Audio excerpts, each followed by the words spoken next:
আমার ছেলে আমাকে বলছে, মা তুমি আগে আমাকে কত কিছু বানিয়ে খাওয়াতা, কিন্তু এখন আর কিচ্ছু বানিয়ে খাওয়া না। কি বলো তো, সময় পাই না। আগে মেয়ে ছিল না, তারপর হলো ভিডিও করতাম না, প্রচুর সময় ছিল, কাজ বাজ করে অনেক সময় ছিল, এইটা ওইটা অনেক কিছু বানিয়ে খাওয়াতাম।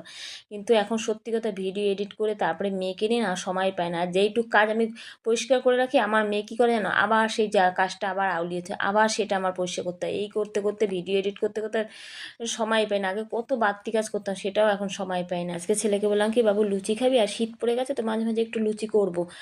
বললো কি আলুর দম করো, তো আমি বলছি আলুর দম করার তো সময় নেই, অনেকটা বেলা হয়ে গেছে, তখন 10:30টার মতো বাজে। কী বলতো, সকালে না মেয়েকে স্কুলে পাঠিয়ে তারপরে ভিডিও এডিট করে, যেদিন আমার ছেলের আজকে কাজ নেই, যেদিন কাজ থাকে তো রান্না বসিয়ে দিই, ভাত তরকারি। আজকে কাজ নেই, এই জন্য আর ভাত তরকারি বসালাম না।